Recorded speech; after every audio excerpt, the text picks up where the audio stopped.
राम राम राम हरे हरे, हरे कृष्ण कृष्ण कृष्ण हरे हरे, हरे राम राम राम हरे हरे, हरे कृष्ण कृष्ण कृष्ण हरे हरे। पुंडलीक वरदारी विठ्ठल श्री ज्ञानदेव तुकाराम, हरिनाथ भगवान की जय। माऊली ज्ञानेश्वर महाराज की जय। जगद्गुरु तुकाराम महाराज की जय।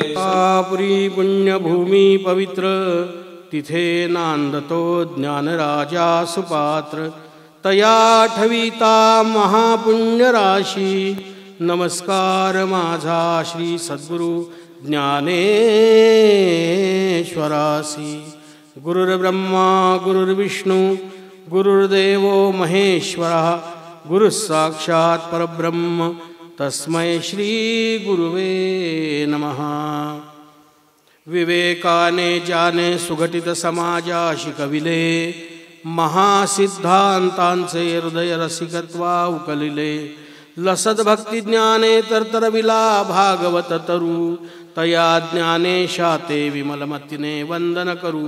माऊली ज्ञानेश्वर महाराज की जय।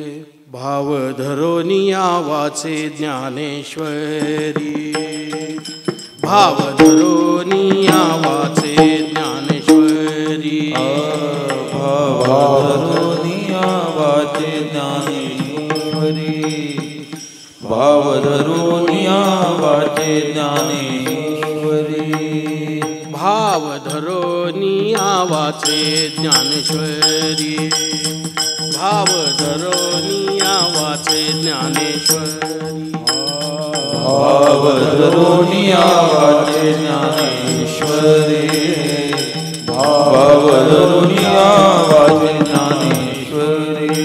कृपा करी हरी तयावरी, कृपा करी हरी तयावरी, स्वमुखे आपण सांगे तोची विष्णू, स्वमुखे आपण सांगे तोची विष्णू। कृपा करी हरी हरि हरि, कृपा करी हरि हरि, स्वमुखे आपण सांगतो श्री विष्णू, स्वमुखे आपण सांगतो श्री विष्णू। श्री गीता हा प्रश्न अर्जुनेसी, श्री गीता हा प्रश्न अर्जुनेसी, स्वमुखे आपण सांगे तो श्री विष्णू, स्वमुखे आपण सांगे तो श्री विष्णू। श्री गीता प्रश्न अर्जुनेसी, श्री गीता प्रश्न अर्जुनेसी, स्वमुखे आपण सांगे तो श्री विष्णू, स्वमुखे आपण सांगे तो विष्णू। तेची ज्ञानेश्वरी वाचे वदता साचे, तेची ज्ञानेश्वरी वाचे वदता साचे, तेची ज्ञानेश्वरी वाचे वदता साचे, तेची ज्ञानेश्वरी वाचे वदता साचे। भय कळी काळाचे नाहीत या, कळी काळाचे नाही दया, भय कळी काळाचे नाहीत या, भय कळी काळाचे नाही दया, स्वमुखे आपण सांगे तो श्री विष्णू, स्वमुखे आपण सांगे तो श्री विष्णू, स्वमुखे आपण सांगतो श्री विष्णू, स्वमुखे आपण सांगतो श्री विष्णू। श्री गीता हा प्रश्न अर्जुनेसी, श्री गीता हा प्रश्न अर्जुनेसी, स्वमुखे आपण सांगे तो श्री विष्णू, स्वमुखे आपण सांगे तो श्री विष्णू। श्री गीता प्रश्न अर्जुनेसी, श्री गीता प्रश्नो अर्जुनेसी, स्वमुखे आपण सांगतो विष्णू, स्वमुखे आपण सांगतो विष्णू। एका जनार्दनी संशय सांडोनी एका जनार्दनी संशय सांडोनी एका जनार्दनी संशय सांडोनी एका जनार्दनी संशय सांडोनी दृढधरी मनी ज्ञानेश्वरी दृढधरी मनी ज्ञानेश्वरी स्वमुखे आपण सांगे तोषी विष्णू स्वमुखे आपण सांगे तोषी विष्णू ज्ञानेश्वरी दृढधरी मनी ज्ञानेश्वरी स्वमुखे आपण सांगे तोषी विष्णू स्वमुखे आपण सांगे तो श्री विष्णू श्री गीता हा प्रश्न अर्जुनेसी अर्जुनेसी अर्जुनेसी अर्जुनेसी श्री गीता श्री गीता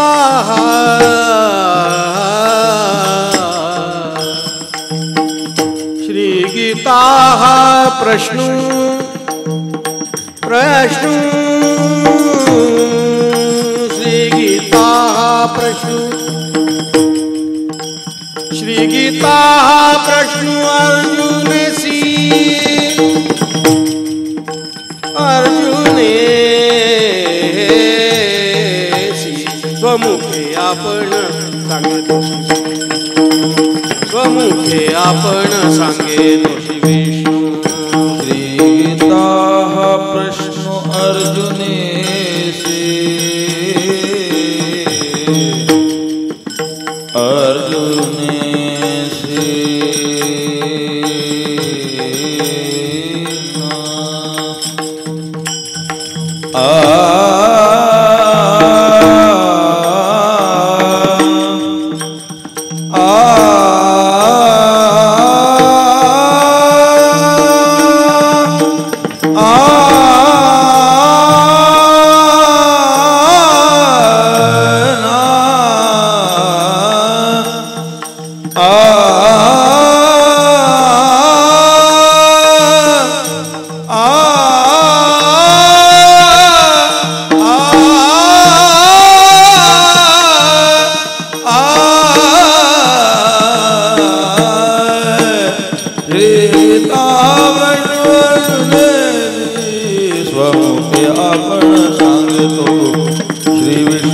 स्वमुखे आपण सांगेतो श्री विष्णू सांगेतो श्री विष्णू सांगेतो कुंडली कवरदारी विठ्ठल श्री ज्ञानदेव तुकार पंढरीनाथ भगवान गोपाल कृष्ण भगवान की जय। अधिष्ठानाला वंदन करून या परमपवित्र नगरीमध्ये बरेचदा या ठिकाणी आपलं संत सज्जनांचं श्रोत्यांचं दर्शन घडलं। कीर्तन प्रवचनाच्या माध्यमातून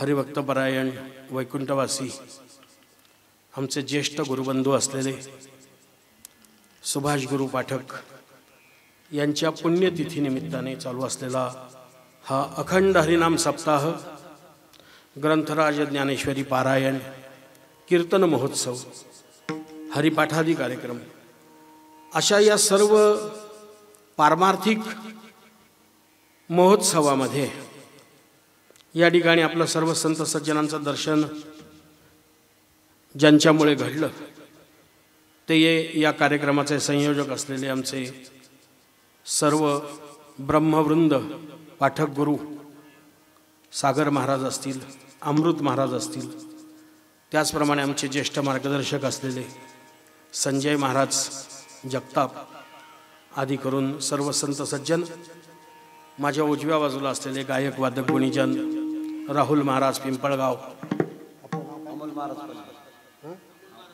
अमोल महाराज पल्ले लातूरून आलेले आहेत, इकडून पण सगळी गुणवान मंडळी बसलेली आहेत, महाराज आहेत खाली बसलेत त्याचप्रमाणे जे सुंदर अशा प्रकारचं शूटिंग करून अंदरसुल्ला जगाच्या नकाशापर्यंत नेतात असे या ठिकाणचे सुंदर अशा प्रकारचं शूटिंग करणारे नामदेव महाराज.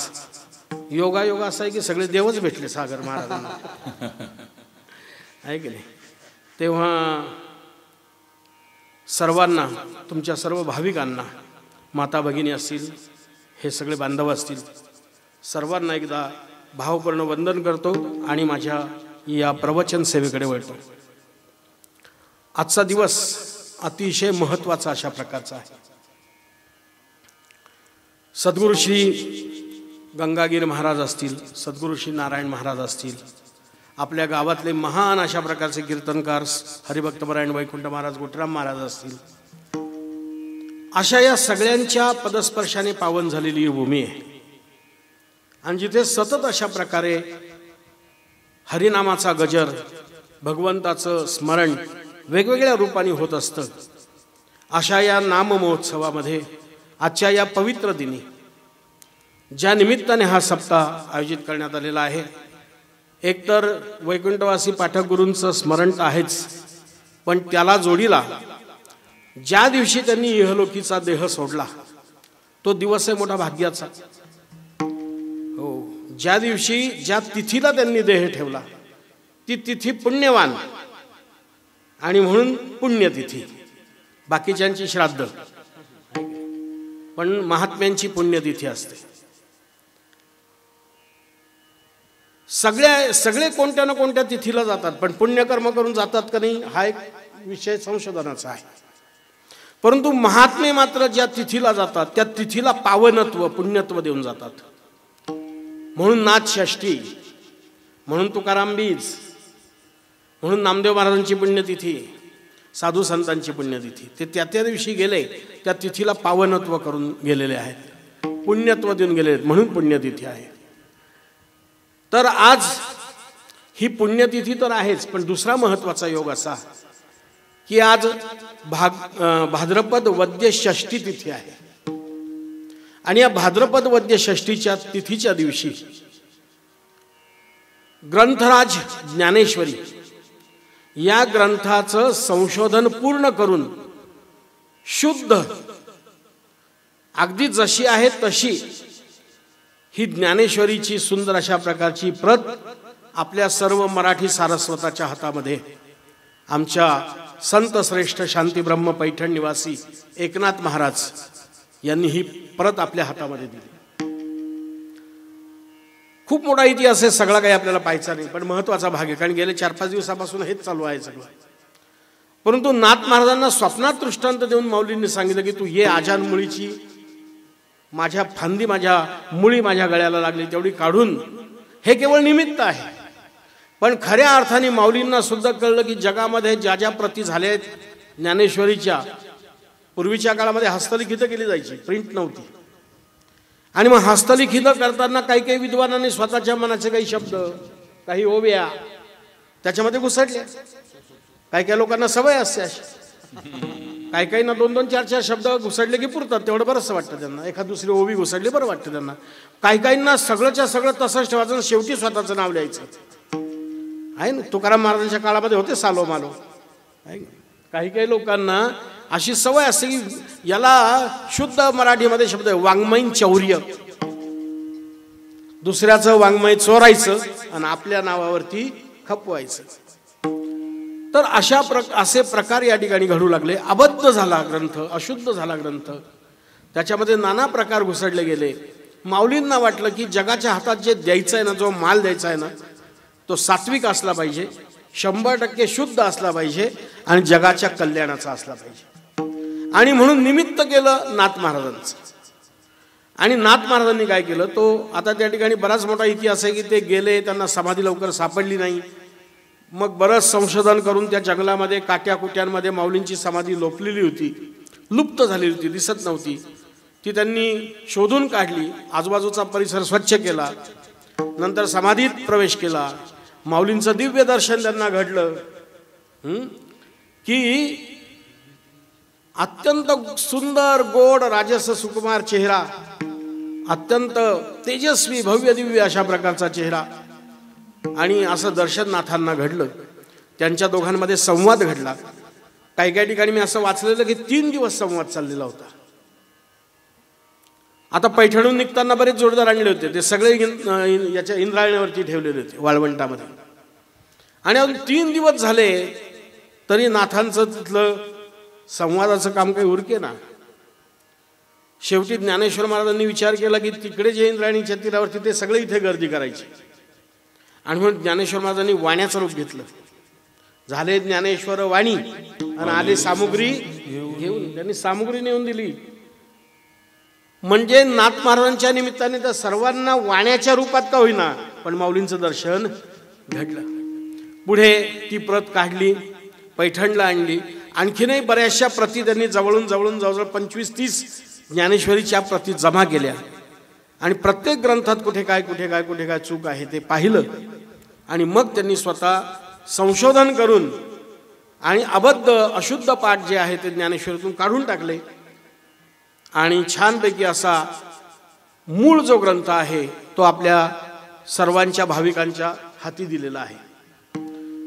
हा ग्रंथ आपल्या हाती जो दिला याचं पूर्ण लेखन ज्या दिवशी झालं तो दिवस म्हणजे भाद्रपद वद्य षष्ठीचा दिवस. त्या दिवशी कपिला षष्ठी होती. म्हणजे अनेक चांगल्या योगांपैकी एक कपिला षष्ठीचा योग होता. गोदावरीचा पवित्र काठ होता, लक्षात घ्या. आणि अशा या पवित्र दिनी हा ग्रंथ आपल्या सर्वांच्या हातात दिला. आणि त्यावेळपासून ज्ञानेश्वरीची जयंती म्हणजे आजचा दिवस मानला जातो.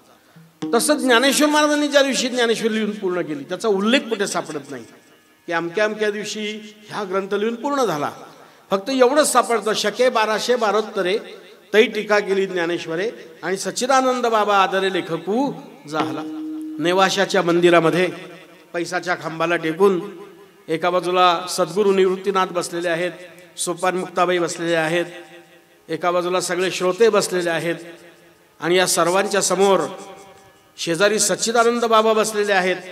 बरं, सच्चिदानंद बाबांना यांनी स्वतः उठवलेलं आहे आणि यांनी ओवी सांगायची आणि सच्चिदानंद बाबांनी ती लिहून घ्यायची. पूर्वीच्या काळामध्ये अशी पद्धत होती.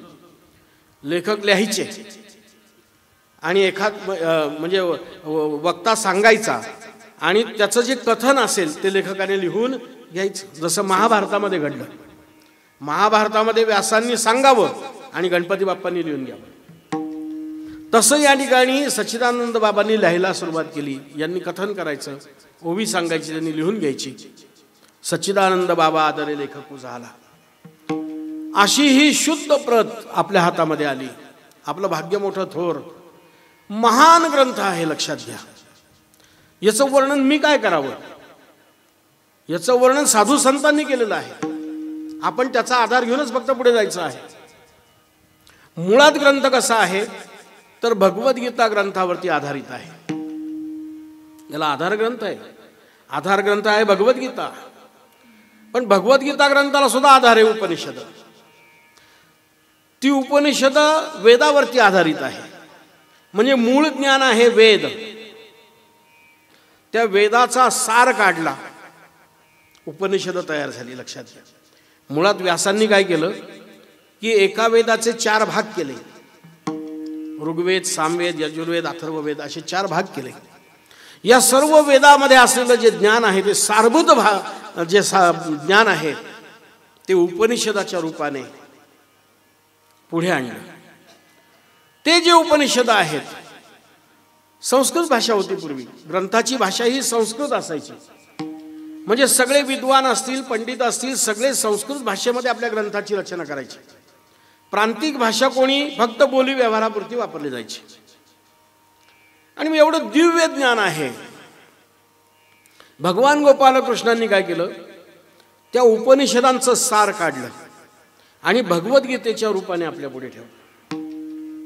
सर्वोपनिषदो गावो दोग्धा गोपाल नंदना पार्थवत्स सुधीर भोक्ता दुग्धम गीतामृतम महत्. वत्स कुर्णी पार्थाते दुभिन्नली जगापुरते श्रीकृष्ण गाय तैसे गीतेचे हे दुबते.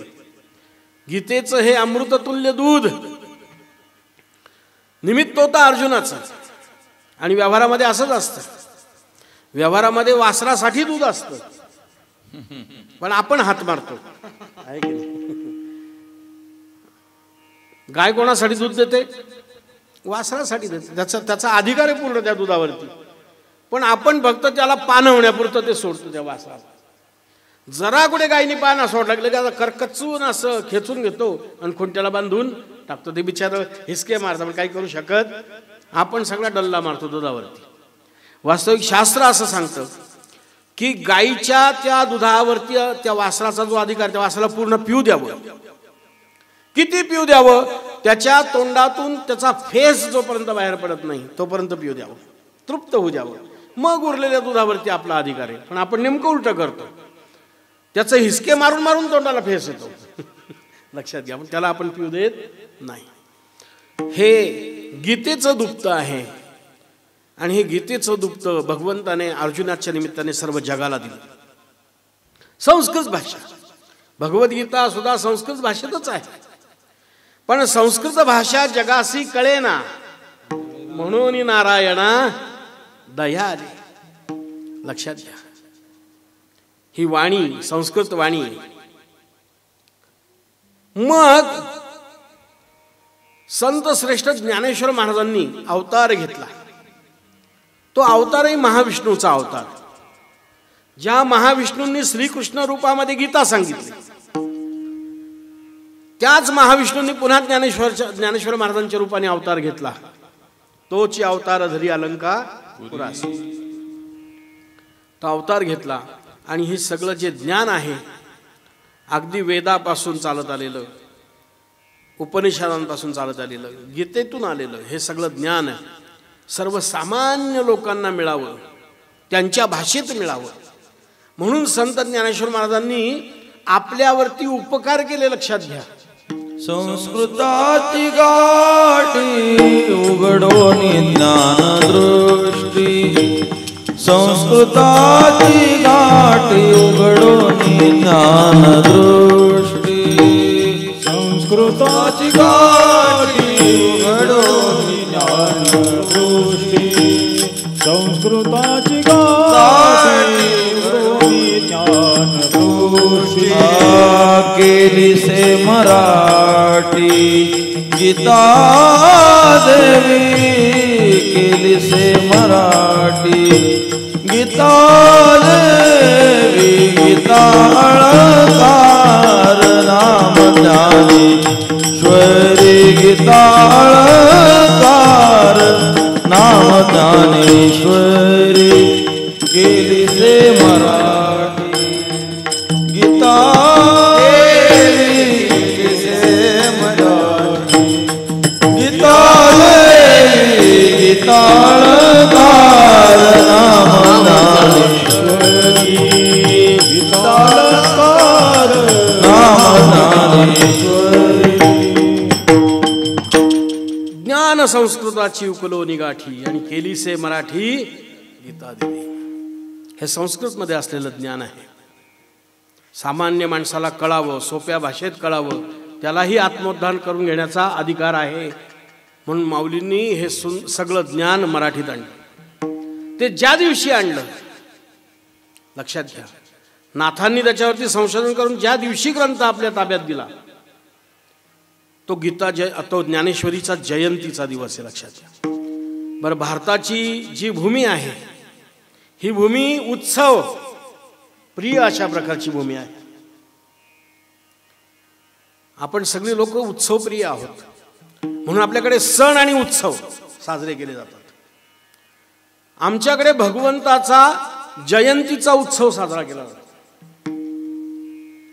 रामाच्या जयंतीचा उत्सव, कृष्णाच्या जयंतीचा उत्सव, हनुमंताच्या जयंतीचा उत्सव, चिरंजीव असल्यामुळे.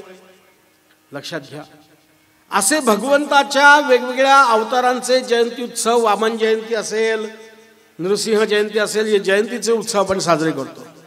पण ग्रंथांची जयंती साजरी करणारा भारत हा एकमेव देश आहे. लक्षात घ्या. बाकी जगाच्या पाठीवर अनेक ग्रंथ झाले असतील, महान ग्रंथ झाले असतील, पण या जयंतीचा उत्सव साजरा करणारा फक्त भारत आहे. कारण आमच्या दृष्टीने ही केवळ अक्षरं नाही आहेत, हे परमात्म्याचं वाङ्मयीन स्वरूप आहे, परमात्म्याची वाङ्मयीन मूर्ती आहे. ही अक्षरे नव्हती रेखा, बरोबर आहे ना? ही अक्षरे नव्हती रेखा.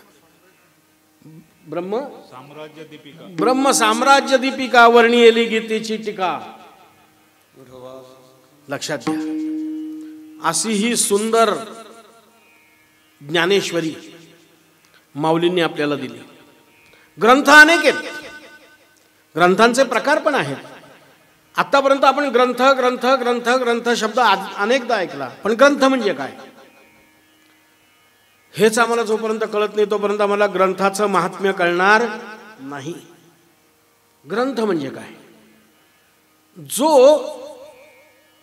ग्रंथ आपल्या ज्या ग्रंथी असतात या ग्रंथींचा विच्छेद करतो त्याला ग्रंथ असं म्हणतात.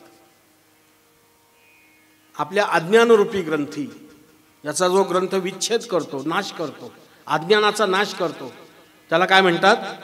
ग्रंथ म्हणतात. ग्रंथ हा फार महत्वाचा आहे, मानवी जीवनामध्ये अत्यंत महत्वाचा हा शब्द आहे ग्रंथ. ग्रंथ वेगळा आणि पुस्तक वेगळं.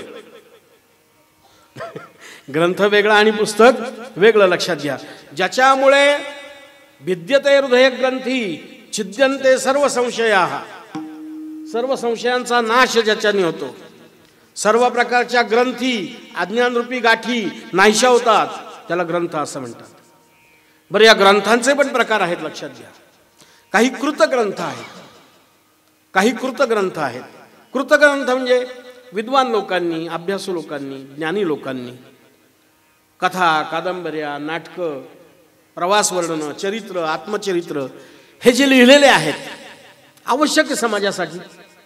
समाजाची सुद्धा एक काही ज्याला आपण म्हणतो करमणुकीची भूक असते ती भागण्यासाठी आत्मचरित्र, चरित्र, कथा, कादंबऱ्या, नाटकं, कृतग्रंथ हा ग्रंथाचा पहिला प्रकार आहे, कृतग्रंथ.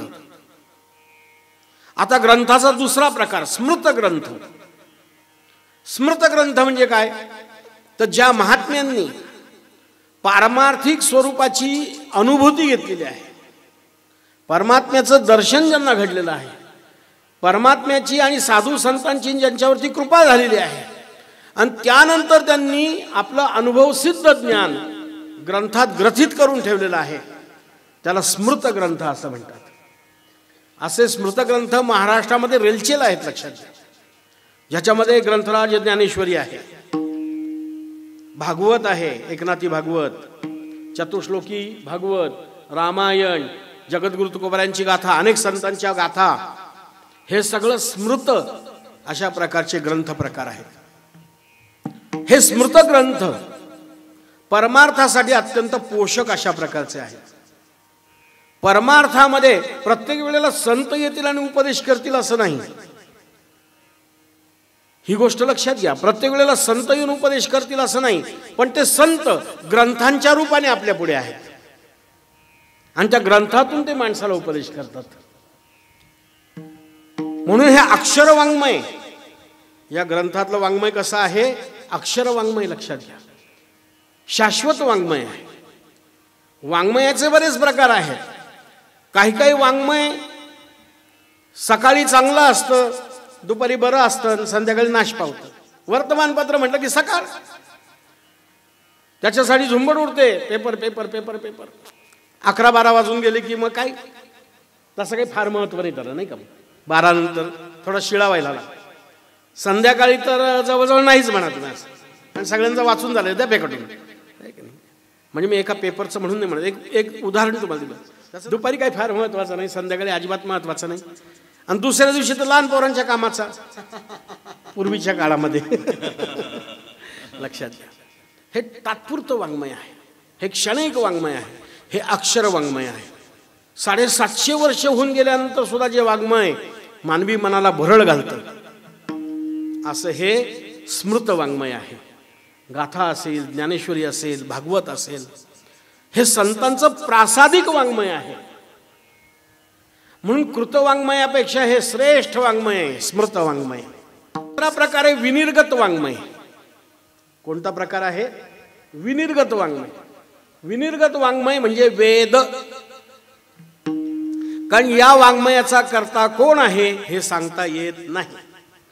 वेद अपौरुषेय अशा प्रकारचे आहेत.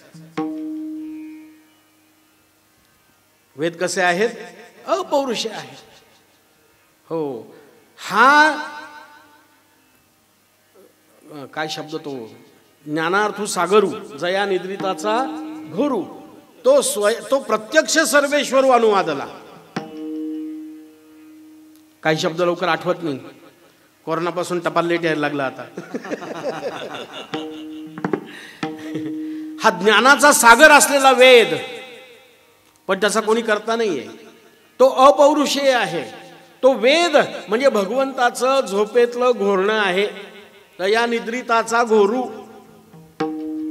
मग मला सांगा, तुम्ही झोपेतलं बोलणं खरं का जागेपणचं बोलणं खरं? ऐकताय ना तुम्ही? झोपेतलं बोलणं खरं का जागेपणचं खरं? जागेपणचं खरं. काय काय ना जागेपणचं पण खरं बोलता येत नाही. काही काही वेळेला झोपेतलंही खरं ठरतं. कळलं की नाही? हरिश्चंद्रांनी झोपेत ज्ञान दान दिलं आणि ते जागेपणी खरं करून दाखवलं. आम्हाला जागेपणी मिळतं वचन, मग तुमच्या गावाला रस्ते देऊ. जागेपणी दिवसा हजारो लोकांच्या साक्षीने, पण खरं होत नाही. जाऊ दे, तो विषय द्या सोडून, काय हरकत. तात्पर्य काय आहे? वेद हे अपौरुषेय आहे, याचा कर्ता कोणी माहित नाही. अशा त्या अपौरुषेय वेदापेक्षा सुद्धा सर्वसामान्य लोकांच्या दृष्टीने जर विचार केला तर ज्ञानेश्वरी हा श्रेष्ठ ग्रंथ आहे. म्हणून त्याला ग्रंथराज काय म्हटलं जातं? ग्रंथराज म्हटलं जातं. असा हा जो ग्रंथ आहे, या ग्रंथाचं लेखन करणारे आमचे संत श्रेष्ठ ज्ञानेश्वर महाराज. आपण ग्रंथाबद्दल पाहिलं, किती प्रकार सांगितले मी तुम्हाला. हे थोडंसं बाहेरच्या बाजूने सांगण्याचं काम चालू आहे, कारण ज्ञानेश्वरीवरती तुम्ही खूप ऐकलं आता गेल्या 4-5 दिवसापासून. मला सगळं समजलंय. CCTV कॅमेरा लावलेला होता मी, लक्षात घ्या. त्याच्यामुळे तुम्ही ज्ञानेश्वरीवरती भरपूर ऐकलंय. पण हे थोडीशी आउटलाईन तुम्हाला सांगतो, बाहेरची बाजू सांगतो, की असा हा ग्रंथकर्ता श्रेष्ठ आहे. प्रत्यक्ष भगवंतानेच अवतार घेऊन तो ग्रंथ लिहिलेला आहे. सुंदर प्रमाणे पण आपल्याला आता इथे मिळालेला आहे. असा अलौकिक दिव्य ग्रंथ, त्याची आज जयंती, ती जयंती साजरी करण्याचं भाग्य आपल्याला या सगळ्यांना या ठिकाणी लाभलेलं आहे. पण ज्याने तो ग्रंथ लिहिला त्याचं महात्म्य काय, हा एक महत्वाचा भाग आहे. आणि दुसरी गोष्ट अशी की जो ग्रंथ त्यांनी लिहिलेला आहे त्यांचा आम्हाला काय उपयोग? कारण शेवटी युटिलिटी हा शुद्ध मराठी शब्द आहे. उपयुक्ततावाद काय म्हणतात त्याला? उपयुक्त. आम्हाला काय उपयोग त्याचा? कारण आम्ही असं आहे की आम्हाला जर काही उपयोग असेल, काही फायदा असेल तर आम्ही त्या गोष्टीच्या मागे लागतो, नाही तर त्या भानगडीत पडत नाही. हा ग्रंथ वाचून आम्हाला तरी काय मिळणार आहे? तर लक्षात घ्या, हा ग्रंथ वाचल्यानंतर आम्हाला अनेक अशा प्रकारचे फायदे होणार आहेत. साधू संत या ग्रंथातून देवाचं कार्य पुढे नेतात. काय करतात? देवाचं कार्य पुढे नेतात. मी तुम्हाला सांगितलं की संत प्रत्येक वेळेला स्वतः उपदेश करायला येणार नाही, ते ग्रंथाच्या रूपाने उपदेश करतात. असं हे देवाचं कार्य आहे जे त्यांना माहिती आहे, म्हणून तिथून घेऊन आले आणि इथे दिलं. माझ्या पद्धतीचं नाही. तुका म्हणे माझं धाडिले निरोपा, मार्ग हा सोपा सुखरूप. या मार्गाने जा, मला निरोपाला पाठवलेलं आणि तो निरोप मी तुमच्यापर्यंत पोहोचवलेला आहे. असं हे निरोपाचं काम करायचं काम संत करतात, देव कार्य. असं हे काम ग्रंथ करतात, या ग्रंथातून संत करतात देव कार्य. दुसरं आहे की या ग्रंथाच्या द्वारे त्यांनी खूप मोठं जरी कार्य केलं तर लौकिकाचा अभाव आहे. कोणत्याही प्रकारे त्यांना या ग्रंथाच्या द्वारे काही मिळवायचं नाही. हे केवळ जगदोद्धारा करता आहे. मला सांगा, कोणत्या संतांनी आपल्या ग्रंथाच्या पाठीमागे रॉयल्टी लिहून ठेवली आहे? लिहिली कोणी? आम्ही 100 पानाचं एक पुस्तक लिहितो आणि बायकोच्या नावाने रॉयल्टी करतो. सर्व हक्क माझ्या बायकोच्या स्वाधीन, मुलाच्या स्वाधीन. पण कोणत्याही संतांनी हजारो ओव्या लिहून आणि एवढ्या मोठ्या ग्रंथांची रॉयल्टी स्वतःकडे घेतलेली नाही. उलट त्यांची भूमिका काय तुम्ही बघा, फार उत्तुंग पातळीवरची भूमिका आहे. धन्याचा हा माल, मी तो हमाल भारवाई. ज्यांनी ग्रंथ लिहिला त्यांनी म्हटलंय किंबहुना तुमचे केले धर्म कीर्तन हे सिद्धीस गेले येथ माझे जे उरले पाईकपण म्हणजे सेवाभाव. मी केवळ सेवक आहे हो. किती नम्रता. हे देवकार्य आहे. भगवंताचा निरोप जगापर्यंत पोहोचवायचा आहे. तो ग्रंथाच्या माध्यमातून पोहोचवायचा आहे. म्हणून हे देवकार्य आहे. हे अलौकिक अशा प्रकारचं कार्य आहे. लौकिक कोणत्याही प्रकारचं त्याच्यामध्ये इच्छा अपेक्षा नाही. तिसरी गोष्ट या ग्रंथाला पवित्रता आहे. पावित्र्य बघा तुम्ही. आपण तरी त्याचं पावित्र्य फारसं जपत नाही हो. हे दुर्दैवाची गोष्ट आहे. तुम्ही त्या शीख धर्मियांना बघा. आपल्या धर्मग्रंथाचं पावित्र्य ते एवढं जपतात की त्यांनी जर नांदेडला गुरु ग्रंथ साहेबाचा ती जर प्रत खरेदी केली तर ती जर त्यांना पंजाबपर्यंत न्यायची असेल तर ते त्याला डोक्यावर ठेवतात. नांदेडपासून पंजाबपर्यंत त्यांच्या गावापर्यंत त्यांच्या घरापर्यंत इतकं जपतात. ते पावित्र्य आहे. त्या गाडीमध्ये सुद्धा तंबाखू खायला परवानगी नाही. बिड्या फुकणं तंबाखू खाणं. कारण त्यांच्या दृष्टीने आमचे गुरु म्हणजे आमचे देव आमच्या बरोबर आहेत. आणि ती जागा ती भूमी ते वातावरण सगळं स्वच्छ आणि निर्मळ असलं पाहिजे. पवित्र असलं पाहिजे. मग बघा आपल्याकडे काय प्रकार येतो. आता मग जस्याने ठरवा काय असेल. आमच्याकडे ग्रंथ आहेत ना. आहे ना ग्रंथ आपल्याकडे. ज्ञानेश्वरी आहे भागवत आहे. सगळे लाल फडक्यात गुंडाळलेले आहेत ना.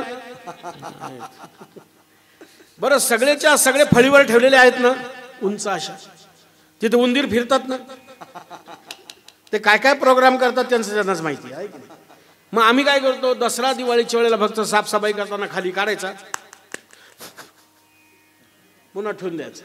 त्या खानदेशी भाषेत तू तथाच भाऊ मी हाताच भराय आहे की नाही. आमच्याकडे पावित्र्य जपलं जात नाही. हा ग्रंथ पवित्र आहे शुद्ध आहे. भगवंताची वाङ्मयीन मूर्ती आहे. हे का सांगतो मी. ज्ञानेश्वरीतला प्रत्येक गोष्ट आता तुम्ही जवळजवळ 8 दिवस तेच ऐकताय त्याच्यामुळे मी बाजूबाजूच्या गोष्टी सांगतो. या ग्रंथाचं पावित्र्य आपण जपलं पाहिजे. म्हणून हे देवाचं कार्य आहे. हे निरोप सांगण्याचं काम आहे. हे अलौकिक अशा प्रकारचं काम आहे. याच्यातनं काही मिळवायचं नाही. हे पवित्र काम आहे आणि अनुभव सिद्ध आहे. साधू संतांनी अनुभव घेतले आणि मग जगाला सांगितलं. तुका म्हणे चाखुनी सांगे तुका म्हणे चाखुनी सांगे म्हणे चाखुनी सांगे तुका म्हणे चाखुनी सांगे माझा अनुभव आहे अंगे माझा अनुभव आहे अंगे म्हणता कोणी सांगे तुका म्हणता कोणी सांगे. हे अनुभवातून आलेलं ज्ञान आहे. लक्षात घ्या. तुकाराम महाराज म्हणतात तुका म्हणे चाखुनी सांगे. मी स्वतः आधी त्याचा अनुभव घेतलाय त्याचा आस्वाद घेतलाय आणि मग तुमच्यापर्यंत हे पोहोचवलेलं आहे. फार महत्वाचा भाग आहे. लक्षात घ्या. अनुभव आले अंगा ते या जगात येत असेल. ज्ञानेश्वरीचा अनुभव घेतला आणि मग सांगितलं. ज्ञान होय मुढा ज्ञान होय मुढा ज्ञान होय मुढा ज्ञान होय मुढा अति मूर्खासी त्या दगडा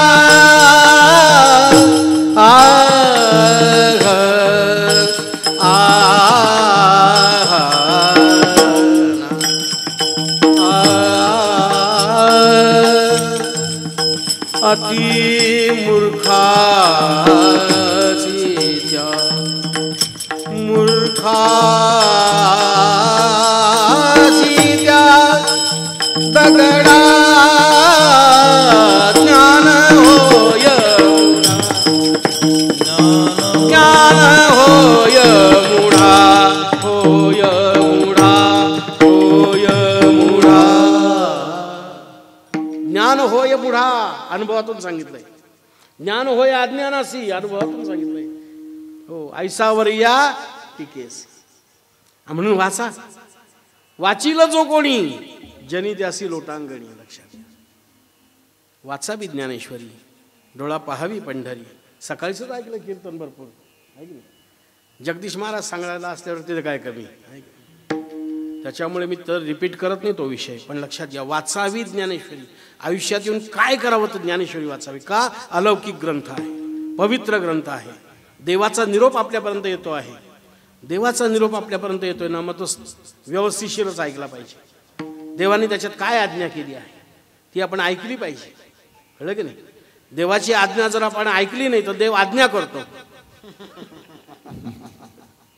देव काय करतो? त्याचं नावच देवाज्ञा. इतके दिवस आज्ञा करत होतो, ऐकत नव्हतं, देवाज्ञा. कळलं की नाही? जाऊ द्या. महत्वाचा भाग असा आहे की अशा प्रकारे भगवंताचा हा निरोप आपल्यापर्यंत येऊन पोहोचला, अनुभवातून आला, पवित्र आहे, कोणत्या प्रकारची रिटर्नची अपेक्षा नाही. आणि हे जे ज्ञान आहे ना, हे वास्तव ज्ञान आहे. कसं ज्ञान आहे? वास्तव ज्ञान. जसं आहे तसं सांगितलं. लोकांना राग येईल ना, येऊ देत की. लोकांना राग आला तरी हरकत नाही. हो, तुका म्हणे काय? सत्य सांगे. तुका म्हणे सत्य सांगे येवत रागे येतील. राग आला तरी हरकत नाही म्हणे, मी खरं सांगणार. हरिनये मुखासे अरे मुढा, जीवानोवे काळ सर्प आहे, काय माया गेली होती बुता. हरकत नाही, राग आला तरी चालेल. पण त्या मागे त्यांची भूमिका जगताच्या कल्याणाची आहे. अशी भूमिका घेऊन ज्यावेळेला माऊलींसारखे महान संत आमच्या पुढे येतात, आम्हाला ज्ञानेश्वरी देतात, तेव्हा त्याचा आस्वाद आपण घेतला पाहिजे. कर्मधर्म संयोगाने आम्हाला एक नाही, दोन दोन आया लाभल्या ना. माऊल्या किती लाभल्या? 2 माऊल्या लाभल्या. विठाई माऊली आणि ज्ञानेश्वर माऊली. बघा, मी माझ्याबद्दलचं सांगत नाही, तुकाराम महाराजांचे शब्द आहेत. शीतल सावली आमुची माऊली, विठाई वळली प्रेम पान्हा, जाऊनी वसंगा रिगेन वरस, लागेले ते इच्छे पीनवरी, कृपा कृपा तनु माझी सांभाळी दुभोनी, अमृत संजीवनी लोटलीसे, आनंदाचा ठाव झाला माझे चित्ती, सागर तो किती उपमेसे. असा भरपूर आनंद देणारी विठाई माऊली आमची, आमच्यावर सतत कृपा करते. छाया पितांबरे करी, घाताघात निवारी, अशी विठाई माऊली एक आम्हाला. आणि दुसरी माऊली कोणती आहे? संत ज्ञानेश्वर महाराज. कृपाळुदार माझा ज्ञानेश्वर, कृपाळुदार माझा ज्ञानेश्वर, कृपाळुदार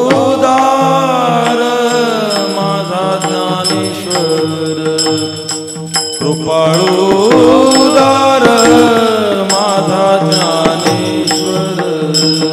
तया नमस्कार वारंवार वारंवार, न पाहे यादी कुळाचा विचार, न पाहे यादी कुळाचा विचार.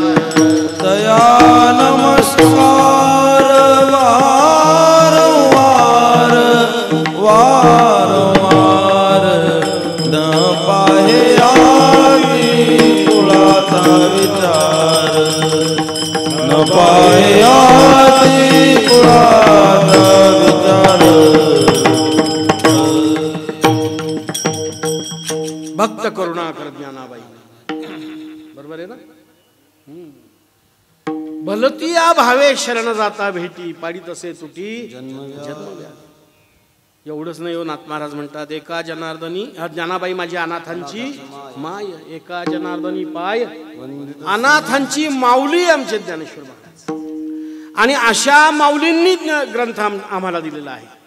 म्हणजे ग्रंथकर्ता ही मोठा आणि ग्रंथ ही अलौकिक दिव्य अशा प्रकारचा आहे. ज्या ज्ञानेश्वर महाराजांनी आपल्याला ग्रंथ दिला, ग्रंथकर्त्याचे 8 गुण लक्षात घ्या. किती गुण आहेत? 8 गुण आहेत. ग्रंथकर्ता व्यक्ती, त्याची शक्ती, त्याची संपत्ती, त्याची नीती, त्याची विरक्ती, त्याची भक्ती, त्याची अनुभूती. किती प्रकार सांगितलं लक्षात घ्या. ग्रंथकर्त्याची वैशिष्ट्य सांगतोय बरं का. हो, तुम्ही म्हणाल कॉपी करताय का तुम्ही? काय आहे त्याचं कारण तुम्हाला सांगतो. आहे मी तसा लहानच मनुष्य एकदम. सगळे ज्ञानी पंडित या ठिकाणी आहेत, येतात ते जातात ते, अनेक आलेले आहेत, काही येणार आहेत. त्यांच्या मनाने मी खूप लहान असा प्रवचनकार तुमच्या सर्वांच्या बळावरती इथे बसलेलो आहे. एरवी तरी मी मूर्खू, जरी झाला असे अविवेकू, परी संत कृपाधिपकू स्वजवळू असे. लक्षात घ्या. आमच्या सुभाष गुरूंची कृपा आहे, लक्षात घ्या. आमचे गुरुबंधू आहेत ज्येष्ठ, आमचे संजय महाराज या ठिकाणी पाठबळ आहे त्यांचं.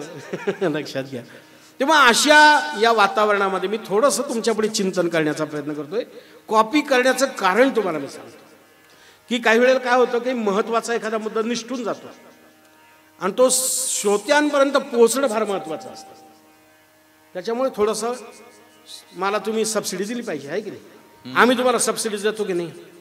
कोणी जांभाळे दिलेत आम्ही काही बोलतो का?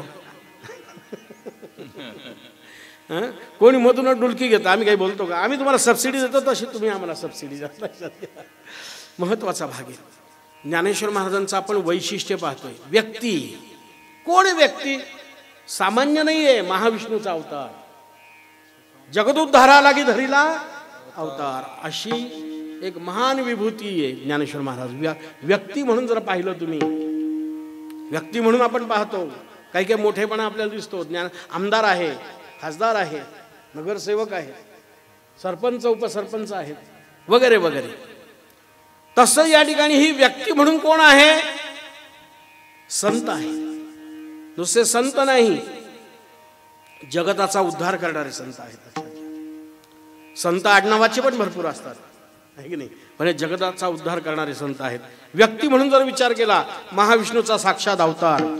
शक्ती, ज्यांनी ज्ञानेश्वरी ग्रंथ लिहिला, शक्ती काय? अंगी ऐसे बळ रेडा बोले. अंगी ऐसे बळ, जयाची द्वारी सोन्याचा पिंपळ, आणि अंगी ऐसे बळ रेडा बोले. एवढी यांची शक्ती आहे. ज्यांनी भिंत चालवली, एवढी यांची काय आहे? शक्ती आहे. काय सांगावं? चांगदेव आले, पण चांगदेवांची सजीवावरती सत्ता होती, व्याघ्रावरती आणि नागावरती, पण यांची निर्जीवावरती सुद्धा सत्ता. लक्षात घ्या. एवढी सत्ता ज्यांची आहे, आणि ही सत्ता ज्यांची काय आहे? शक्ती आहे. लक्षात घ्या. असे सशक्त आमचे ज्ञानेश्वर महाराज आहेत. शक्तीच्या दृष्टीने विचार केला तर व्यक्ती म्हणून श्रेष्ठ, शक्ती म्हणून श्रेष्ठ. त्यानंतर संपत्ती बघा तुम्ही. ज्ञानेश्वर महाराजांनी इतकी संपत्ती कोणाकडेही नाही. आजच्या काळात सुद्धा ज्यांच्याजवळ सोन्याचा पिंपळ, आपलं काय एवढी एवढी ट्रेझरी, तेवढी एवढी त्याच्यामध्ये एवढा एवढा खण, त्याच्यामध्ये आणखीन बारीक खण, त्याच्यामध्ये आपली संपत्ती. यांच्याकडे अख्खा सोन्याचा पिंपळ, कळलं की नाही? जयाची द्वारी सोन्याचा पिंपळ, एवढी यांची संपत्ती आहे. ही एवढी संपत्ती नाही त्यांच्याकडे, आणखीन संपत्ती आहे. ज्ञानाची संपत्ती आहे. किती संपत्ती आहे? ज्ञानाचा सागर, ज्ञानाचा सागर. लक्षात घ्या. एवढी संपत्ती ज्यांच्याकडे, म्हणजे संपत्तीने श्रेष्ठ, शक्तीने श्रेष्ठ, व्यक्ती म्हणून श्रेष्ठ. मी उत्तमपणे सांगतोय, कारण ज्ञानेश्वरीबद्दल बरंचसं बोललं जाईल, पण हे कोण सांगणार? बरोबर आहे की नाही? महत्वाचा भाग. पुढे नीती, त्यांची काय आहे? नीती आहे. नीती श्रेष्ठ आहे. याचं कारण आहे नैतिक आचरण आहे. बरेच लोक पारमार्थिक उपदेश करतात, पण नैतिक आचरण असेलच असं नाही. तसे आमचे माऊली नाही. नमो ज्ञानेश्वरा निष्कलंका, जयाची गीतेची वाचिता टीका, आणि ज्ञान होय लोका अतिभाविका ग्रंथार्थिया. ज्यांचा ग्रंथ आपण वाचतोय, ज्याचं पारायण आम्ही करतोय, भाव धरून करतो आहे, ते नक्कीच आमच्यावरती प्रसन्न होणार. त्यांच्याजवळ शक्ती आहे, नीती आहे, नैतिकता आहे, निष्कलंक आहे. पसादानामध्ये वर्णन केलंय त्यांनी. कसे संत? चंद्रमेजे अलांछन, मार्तंडचे तापहीन, ते सदाही ते सर्वाही सदा सज्जन सोय रे हो तू. हो, ते चंद्रमय आहेत. पण चंद्राची उपमा देताना माऊलींनी पुन्हा अधिक रूपक, न्यून रूपक आणि समरूपकाचा वापर केला. उपमा पुरत नाही म्हटले, चंद्राची उपमा पुरत नाही. संत कोणासारखे म्हणजे चंद्रासारखे, म्हणजे चंद्रासारखे आहेत पण चंद्रावरती किटाळे, लांछन आहे. आणि माऊली अलांछन चंद्रमे आहेत, चंद्रमेचे अलांछन. मग दुसरी उपमा मार्तंड, सूर्य. संतांना कोणाची उपमा? सूर्याची, जांभाळा देणाऱ्यांची नाही. लय लक्ष.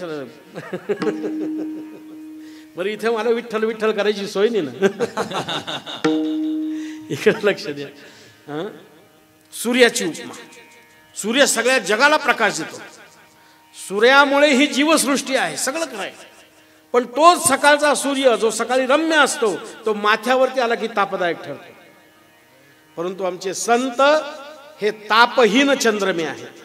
मार्तंड जे तापहीन म्हटले ते अमृताचे सागर आहेत. अमृताचे कोण आहेत? सागर आहेत. आम्ही पसायदानात असं ऐकलं आणि आमच्या अंदर सुद्धा आम्ही 2-2 आणले. अमृत सागर.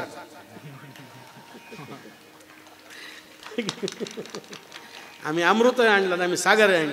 आणि पसायदानात पण अमृत सागर आहे की नाही. पियुष म्हणजे अमृत. पियुष म्हणजे काय? चला कल्पतरूंचे आरव, चेतना चिंतामणींचे गाव, बोलते जे अर्णव पियुषाचे. संत चेतना चिंतामणी आहेत. चिंतामणी रत्न चिंता हरण करतो. कोणती चिंता हरण करतो? जी उत्पन्न झाली ती चिंता हरण करतो. पण संत असे चिंतामणी आहेत, चिंताच उत्पन्न होत नाही. बघा, लक्षात घ्या. चिंतामणी चिंता हरण करतो मान्य आहे, पण संत असे चिंतामणी की जी चिंताच उत्पन्न होऊ देत नाही. समूळ चिंता नाहीशी होते. कळलं की नाही? संतांचे अभंग आहेत. आम्हा भय चिंता नाही धाक, तुका म्हणे चिंता कैसी ते मी नेणे. बरोबर आहे ना? चिंता कैसी.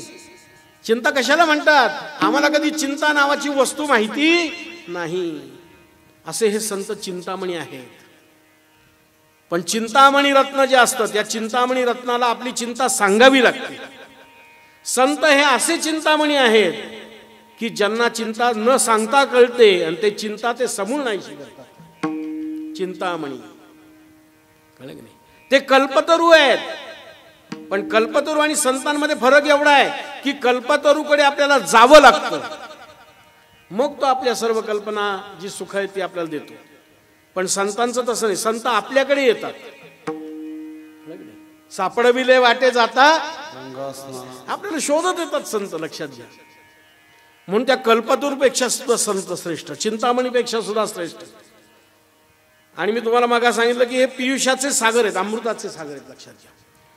सागरासारखे आहेत संत, पण सागराची उपमा संतांना पुरेशी नाही. का? सागरामध्ये पाणी अथांग आहे, पण प्यायच्या एक थेंब सुद्धा लायकीचा नाही. एक थेंब सुद्धा समज नाही तर दुष्काळ आपल्याला कधी वाटला असता का? किती पाईपलाईन केल्या असताना आपण, आहे की नाही? अख्खं गाव गहाण ठेवलं असतं, पण अरबी समुद्रातून पाणी इथं आणलं असतं, पण ते प्यायच्या थेंब सुद्धा लायकीचं नाही. संतांना उपमा आहे सागराची, समुद्राची. अर्णव म्हणजे समुद्र. परंतु या ठिकाणी ती उपमा पुरेशी का नाही? संत हे अमृताचे सागर आहेत. खारट नाहीये. तृप्त होतं मनुष्य तिथे गेल्यानंतर, त्याची तृषा हरण होते. लक्षात घ्या. असे हे आहेत. एवढी शक्ती त्यांच्या जवळ आहे.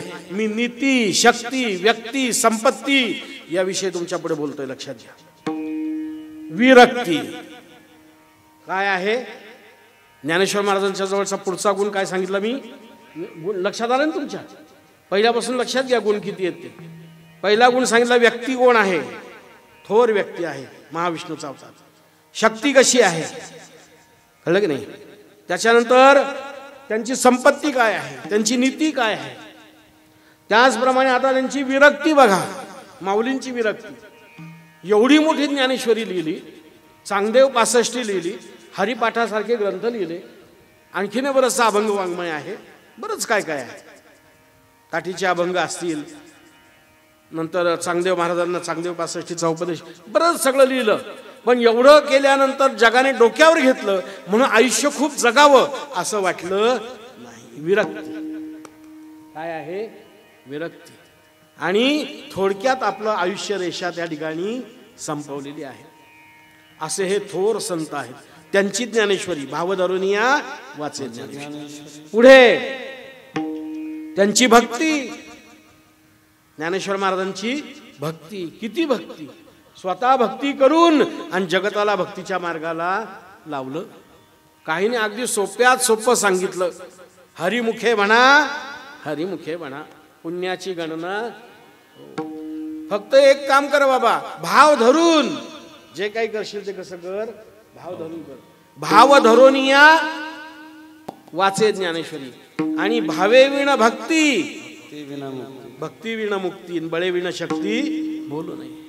भाव बळे आकळे एरवी नाही. भावाबद्दल सांगितलं, भक्तीबद्दल सांगितलं. असे आमचे ज्ञानेश्वर महाराज. आणि अशा ज्ञानेश्वर महाराजांची ही ज्ञानेश्वरी आपल्या पुढे आली. का आली? आता पुन्हा मूळ पदावरती या. संस्कृत भाषा जगाला कळत नव्हती म्हणून ज्ञानेश्वरी लिहिली. इथून आपण सुरुवात केली होती.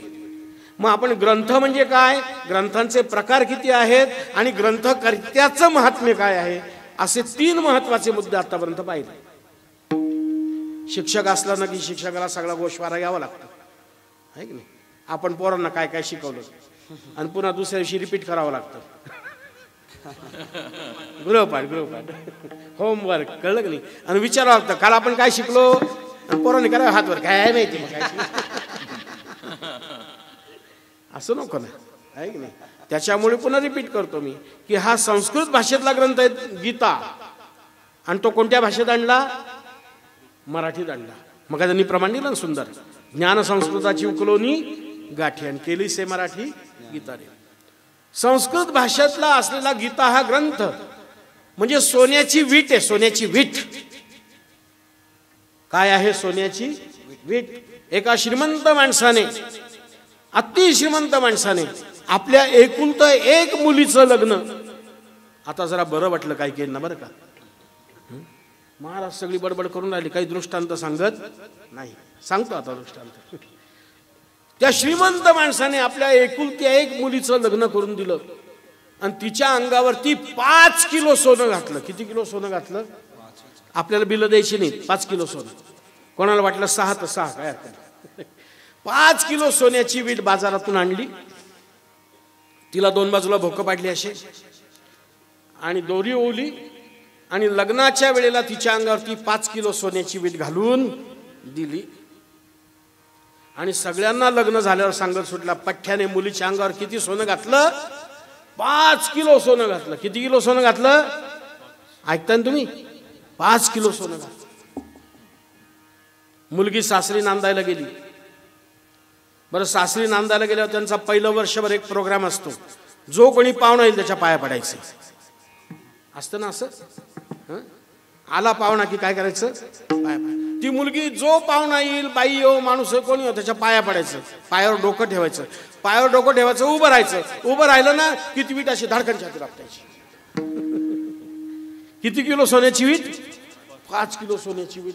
अहो, छातीवर आपटून आपटून आपटून पोरगी आजारी पडली. कळलं की नाही. आता हे दुःखाचं सुख आहे बरं का. दुःख देणारं सुख आहे, लक्षात घ्या. 5 किलो सोन्याची वीट, पोरगी आजारी पडली. जो येईल त्याच्या पाया पडायचं. हा प्रोग्राम वर्षभर चालतो. वर्षभर ती सगळ्यांच्या पाया पडते. नंतर आयुष्यभर सगळे तिच्या पाया पडतात. नंतर आयुष्य बाई तुझ्या पाया पडतो अशी वागू नको. वर्षभरानंतर हो, वर्षामध्ये तिचं रूप पाहिलेलं असतं, वर्षानंतर तिचं स्वरूप कळतं काय ते. हां, बाई तुझ्या पाया पडतो, सुखाने नांद, आहे की नाही. ती आजारी पडली, लक्षात घ्या.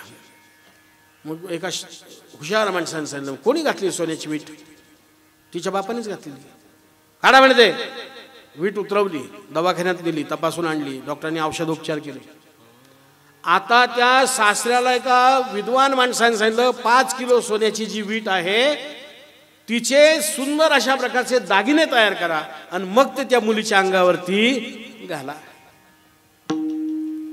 5 किलो सोन्याच्या विट्याचे दागिने तयार केले आणि मुलीच्या अंगावरती डोक्यापासून तर पायाच्या अंगठ्याच्या नखापर्यंत जोडवी विचारू नका, तोळबंद्या विचारू नका, पाटल्या विचारू नका, चपला हार, बूट हार, कोणते हार असतात सगळे, नख शिखांत, कंबरपट्टा आहे, बाजूबंद आहेत, कडे आहेत, चांगले चांगले तोडे आहेत, सगळं आहे. आता ती मुलगी लक्ष्मी सारखी शोभायला लागली. माझा प्रश्न असा आहे, 5 किलो सोन्याची वीट भारी का 5 किलो सोन्याचे अलंकार भारी? नाही, उद्या सकाळपर्यंत सांगा, काय काय नाही. 5 किलो सोन्याचे अलंकार भारी, कारण वजनामध्ये सोनं कमी झालं नाही, पण सौंदर्यात त्याच्या वाढ झाली. घडणावळीचे जवळजवळ 20-25 हजार रुपये लागले. आपल्याला काय कमी पडतं, देऊन टाका. घडणावळीचे पैसे लागले ना. मग सोन्याची किंमत कमी झाली का वाढली? सोन्याची किंमत वाढली. तशी गीता ही सोन्याची वीट आहे आणि ज्ञानेश्वरी हा त्या विटेचा केलेला अलंकार आहे. लक्षात घ्या. गीता अलंकार नाम ज्ञानेश्वरी, गीता अलंकार नाम ज्ञानेश्वरी, अलंकार नाम ज्ञानेश्वरी, गीता अलंकार नाम ज्ञानेश्वरी. ब्रह्मानंद लहरी प्रगट केली, ब्रह्मानंद लहरी प्रगट केली. गीता अलंकार नाम ज्ञानेश्वरी, गीता अलंकार नाम ज्ञानेश्वरी. ब्रह्मानंद लहरी प्रगट केली, ब्रह्मानंद लहरी प्रगट केली.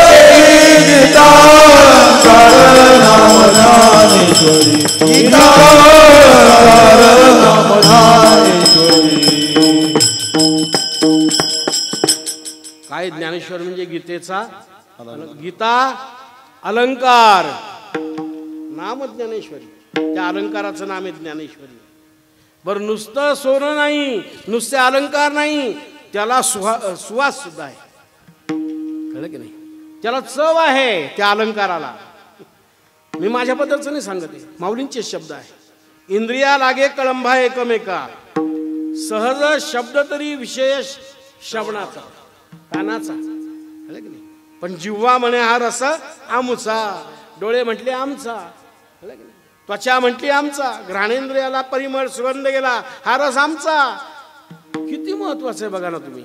ही नुसती अक्षरं नाहीये, याला सुगंध आहे, याला चव आहे, याला चांगलं रूप आहे. किती वर्णन करा.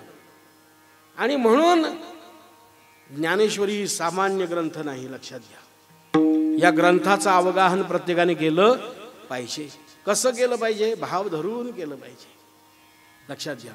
मला हे सांगायचं होतं की भगवद्गीता हा संस्कृत भाषेतला ग्रंथ आहे, मान्य आहे, परंतु त्याच्यावरती आमच्या माऊलींनी सुंदर अशा प्रकारचा अलंकार बनवला आणि तो अलंकार म्हणजे आमची ज्ञानेश्वरी आहे. अशा या ग्रंथाचं पारायण आपण या ठिकाणी केलं पाहिजे आणि ग्रंथ समजून घेतला पाहिजे. हा ग्रंथ प्रासादिक आहे. हा ग्रंथ कसा आहे? प्रासादिक आहे. भगवंताचा कृपा प्रसाद आहे आपल्याला. लक्षात घ्या. याला सगळ्यांना फळ मिळणार आहे, प्रत्येकाला. लक्षात घ्या. भगवद्गीतेचं फळ जसं सगळ्यांना, तसं ज्ञानेश्वरीचं फळ सगळ्यांना. हो, माऊली म्हणतात, श्रवणे पाठे अर्थे गीता देई मोक्षारवते, जैसा समर्थदाता कवणाते नास्ती न म्हणे. तळिल्यावरील एकची पक्वान नाही. आमच्याकडे भेदभाव असतो. तळमजल्याला वेगळे पक्वान, काय लाडू बिडू केलेत म्हटले. वरच्या मजल्याला काय शिरापुरी आहे, उतरलं जरासं डाऊन झालं. अगदी टॉपच्या मजल्याला पिठला भाकरी आहे की नाही? हो, सामान्य माणसाच्या घरी अशा प्रकारची पक्वानं होत असतील, पण माऊलींच्या घरी तळिल्यावरील एकची पक्वान. श्रवण करणारा आला तरी त्याला तोच फायदा, तोच लाभ.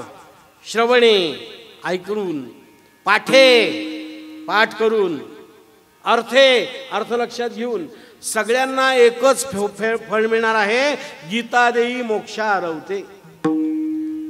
मग गीता हे नाम श्रीलिंगी आहे, कळलं की नाही? गीता हे नाम कसं आहे? श्रीलिंगी आहे. मग ज्ञानेश्वरी नाम सुद्धा श्रीलिंगीच आहे. ज्ञानेश्वरी देई मोक्ष आरवते. ज्ञानेश्वरी सुद्धा मोक्षच देणार, लक्षात घ्या. प्रत्येक जण मोक्षाचा अधिकारी. मोक्ष म्हणजे काय? पुन्हा प्रश्न निर्माण झाला. मोक्ष म्हणजे काय? लोकांना वाटतं मोक्ष म्हणजे मरण. तसं नाहीये. तुम्हाला मोक्ष पाहिजे का? लोक म्हणतात नको नको नको नको, अजून पोरापोरींची लग्न बाकी. मोक्षाचा अर्थ ते घेतात मरण. तसं नाहीये. मोक्ष या शब्दाचा अर्थ आहे आनंद. मोक्ष म्हणजे काय? आनंद. मोक्ष म्हणजे ज्ञान. मोक्ष म्हणजे आनंद. लक्षात घ्या. आम्हाला आनंद पाहिजे. कोणाला आनंद नको त्याने हात वर करा. कोणाला आनंद नको? सगळ्यांना आनंद पाहिजे. आपल्याला जीवनात कशाचा अनुभव येतो? दुःखाचा. कशाचा अनुभव येतो? दुःखाचा.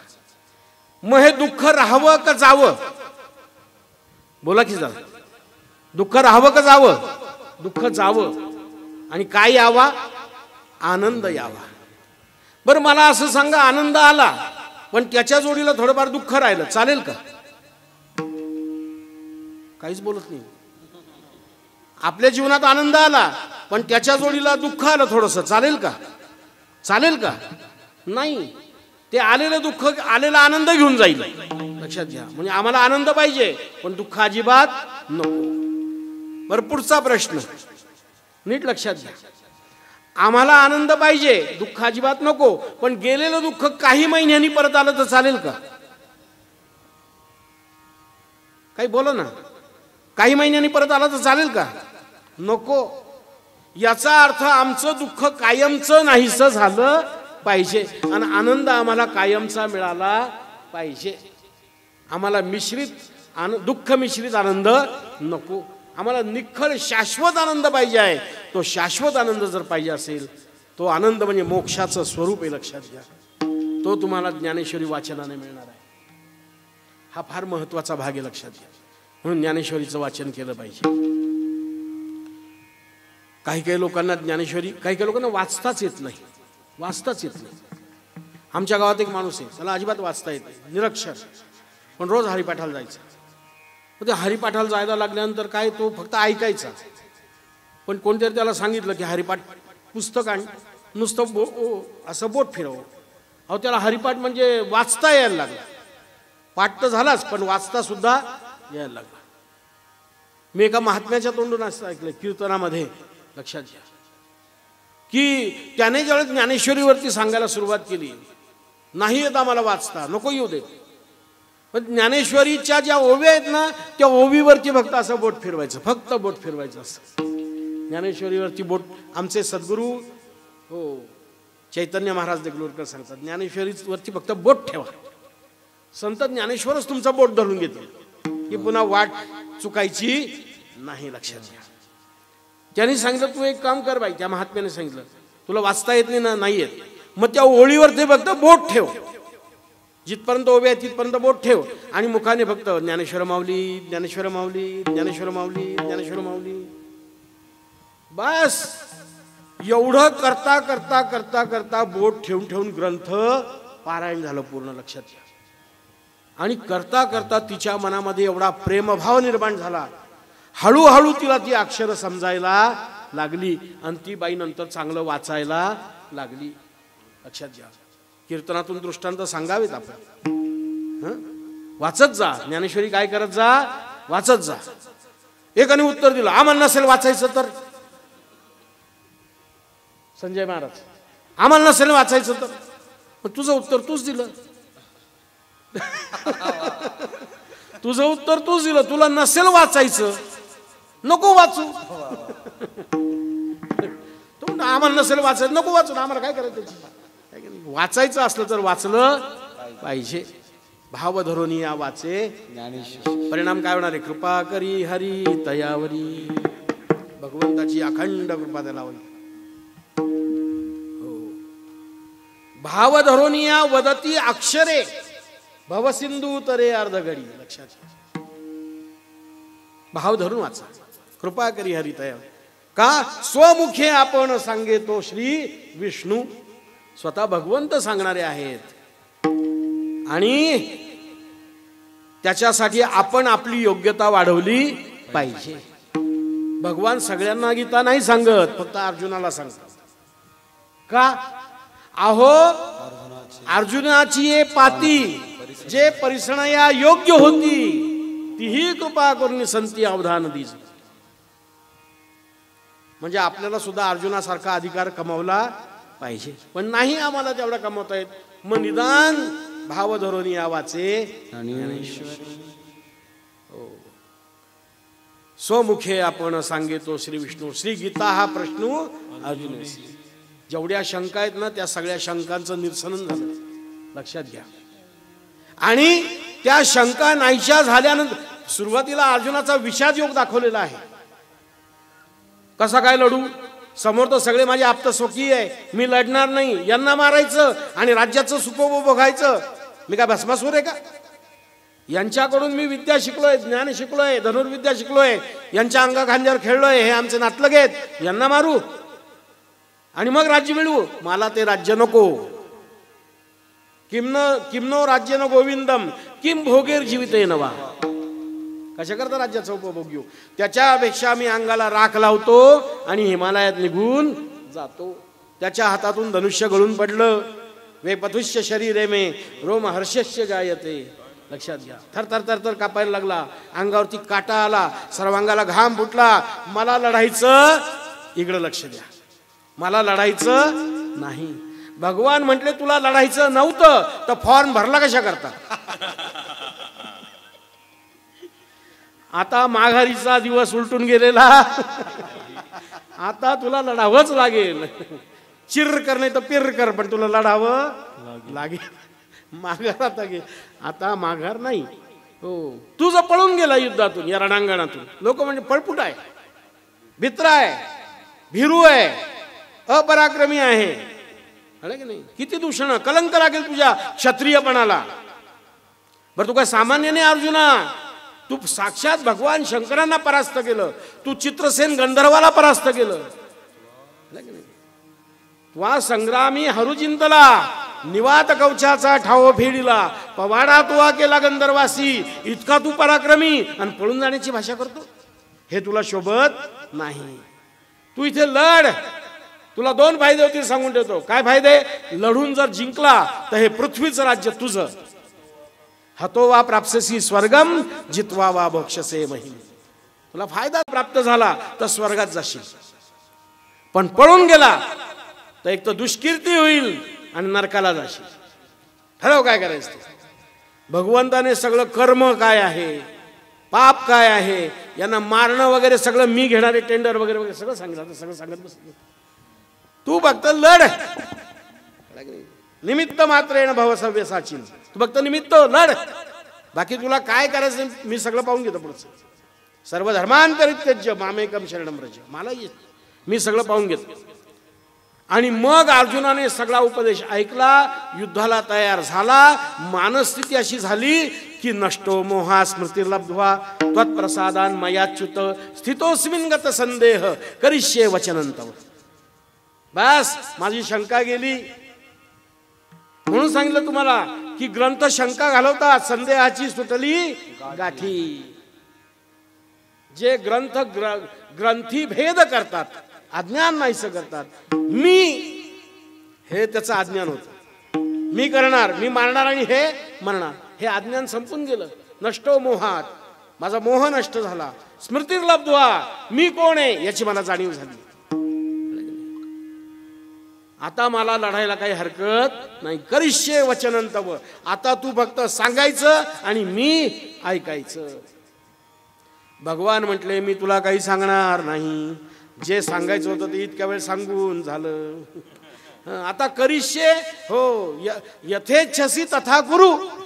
भगवद्गीतेमधलं वचन आहे, यथेच्छसी तथा कुरु. तुला जे योग्य वाटेल ते तू कर. आणि मग अर्जुन रणांगणावरती लढायला तयार झाला. हो, तेची ज्ञानेश्वरी वाचे वदता साचे भय कळी काळाचे नाही दया. पण त्याच्यासाठी ग्रंथ वाचन करताना मनात कोणताही संदेह, शंका, संशय नसावा. एका जनार्दनी संशय सांडोनी दृढधरी मनी ज्ञानेश्वरी. शंका न धरता वाचन करा. कसं होईल, खरंच होईल का, काय होईल का, काही फेकाफेकी करत्या. संशय सांडोनी. हो, एका राजाच्या दरबारामध्ये ना एक कीर्तनकार बरेचदा यायचा आणि कीर्तन करायचा, आणि तो नेहमी ज्ञानेश्वरीचं त्या ठिकाणी महात्म्य सांगायचा. तो बहुतेक नामदेव महाराजांची ओवी पण सांगायचा. एक तरी ओवी अनुभवावी. नामा म्हणे ग्रंथ श्रेष्ठ ज्ञान देवी, एक तरी ओवी अनुभवावी, एक तरी ओवी अनुभवावी. राजाने बरेचदा ऐकलं एक तरी ओवी, पण कोणती? एक त्याने सांगितलं कोणती पण. असं नाही, काहीतरी एखादी ओवी मला सांगा. मग मी सांगतो एक ओवी तुला पाठ करून ठेव, एक तरी ओवी अनुभवा. हो, मग त्या कीर्तनकाराने त्याला ओवी सांगितली. संशयावनी थोर आणि पाप नाही घोर, जे विनाशाची वागुर प्राणी असे. संशयासारखं मोठं पाप नाही. संशयावनी थोर आणि पाप नाही घोर. संशयासारखं मोठं पापच नाही, जे विनाशाची वागुर प्राणी असे. हो, संशय म्हणजे फासा आहे, मानव जातीच्या विनाशाचा फासा आहे. लक्षात. एवढी एक ओवी सांगितली. राजाने ती ओवी पाठ करायचं ठरवलं आणि आपल्या बेडरूम मध्ये ती ओवी लिहून ठेवली भिंतीवरती अशी. संशयावनी थोर आणि पाप नाही घोर, जे विनाशाची वागुर प्राणी असी. बेडरूम मध्ये आलं की ती ओवी भिंतीवरची अशी मोठ्या अक्षरात लिहिली त्याला वाचायला मिळायची. पाठ झाली ओवी. ओवी पाठ झाली. ज्ञानेश्वरीतल्या बऱ्याचशा ओव्या कीर्तनकारांच्या पाठ असतात, पण अर्थेविना पाठांतर कासाया करावे, व्यर्थाची मरावे घोकुनिया. घोकुनिया काय वेगी अर्थ पाहे, अर्थरूप आहे होनिया. हो, तुका म्हणे ज्याला अर्थी आहे भेटी, नाहीतरी गोष्टी बोलू नका. अनुभव घेतला काही? संशयावनी थोर आणि पाप नाही घोर, जे विनाशाची वागुर प्राणी अस. एका जनार्दनी संशय सांडून, याच्याकरता सांगतोय, नाही तर कशा करता दृष्टांत सांगितला तेच कळलं नाही, काय उपयोग त्याचा. संशय सांडून. हो, एवढं एक ओवी लिहिली, ती पाठ केली. करता करता एक दिवस असा प्रसंग घडला. राजा शिकारीला गेला. पुढे गेला? शिकारीला गेला. बरीच रात्र झाली तरी राजा शिकारीहून काही परत आला नाही. आता राजाच्या त्या बेडरूमची साफसफाई करणारा जो कोणी कर्मचारी होता, त्यांनी सगळं तो दिवाण मंचक वगैरे जो होता तो सगळा स्वच्छ केला. नवीन नवीन अशा मुलायम अशा प्रकारचे कपडे त्याच्यावरती अंथरले, अंथरुणं पांघरुणं, कळलं की नाही, असे मऊ मऊ मऊ लुसलुशीत असे अंगाला उबदार वाटायचे त्याचे. आणि त्या मंचकावरती ते टाकलं सगळं, अंथरुणं पांघरुणं सगळं व्यवस्थिशीर, उशा बिशा लावल्या, अत्तरदाण्या, पिकदाण्या, मच्छरदाण्या, गुलाबदाण्या, काय काय असतील ते सगळं व्यवस्थित झालं सगळं. त्या कर्मचाऱ्याच्या मनात असा विचार आला की काय सुंदर हे बेड आहे, नाही तर आपल्या घरामध्ये झोपडीमध्ये भूमीवरी पडावे ताऱ्यांकडे पाहावे. कळलं की नाही? तर म्हणले हा राजा कसा झोपत असेल या मंचकावरती, हा राजा या मंचकावर कसा झोपत असेल. हो, आता तर राजा नाही इथे, मग 5-10 मिनिटं जरा पडून पाहिला काय हरकत आहे.